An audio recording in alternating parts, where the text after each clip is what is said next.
Sahabat EKB yang dikasihi Tuhan, senang dapat kembali menjumpai saudara dalam acara Wasiat Kekal berupa renungan firman Tuhan yang memandu kehidupan kita.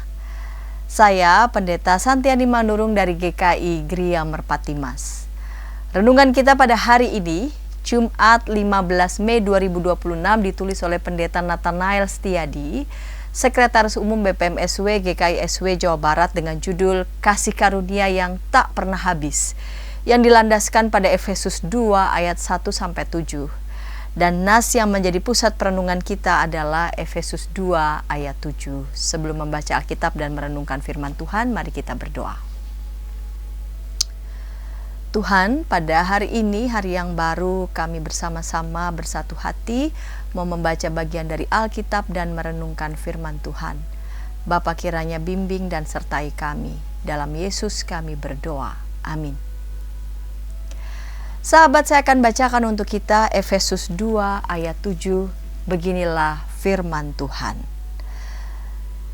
Supaya pada masa yang akan datang, Ia menunjukkan kepada kita kekayaan anugerah-Nya yang melimpah-limpah sesuai dengan kebaikan-Nya terhadap kita dalam Kristus Yesus.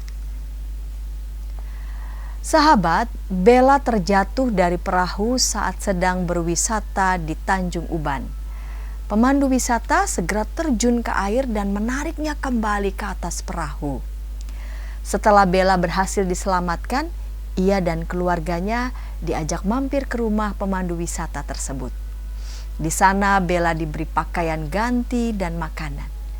Pemandu yang menyelamatkannya itu tidak hanya menolong pada saat genting, tetapi juga melimpahkan kebaikan kepada Bella dan keluarganya. Paulus menggambarkan bahwa kita dahulu mati karena pelanggaran dan dosa, serta layak menerima murka Allah.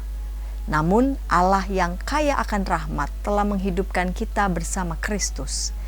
Kasih karunia Allah bukan hanya untuk menyelamatkan kita dari masa lalu yang kelam, tetapi juga untuk menyatakan kebaikan Allah yang tiada habisnya sepanjang masa. Kita adalah bukti hidup dari kemurahan hati Allah, dari kekosongan menuju kepenuhan, dari kematian menuju kehidupan, dari hukuman menuju anugerah. Sahabat, firman Tuhan ini mengingatkan kita bahwa hidup kita bukan sekadar diselamatkan untuk bertahan, melainkan untuk menjadi cermin kasih karunia Allah. Kita hidup untuk memancarkan kemurahan Allah melalui sikap penuh syukur, tindakan kasih dan kehidupan yang penuh pengharapan. Ketika kita menyadari betapa besarnya kasih karunia yang telah dan terus dilimpahkan kepada kita, kita pun terdorong untuk memperlakukan sesama dengan belas kasih yang sama. Mari kita berdoa.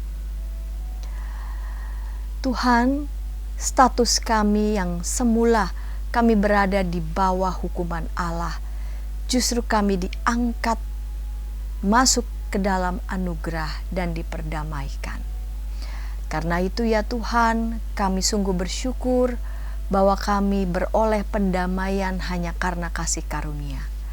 Ajar kami ya Tuhan agar kami menghidupi anugerah, menghidupi kasih karunia itu dengan hidup, menunjukkan hidup yang mau berdamai satu dengan yang lain, hidup penuh belas kasih satu dengan yang lain.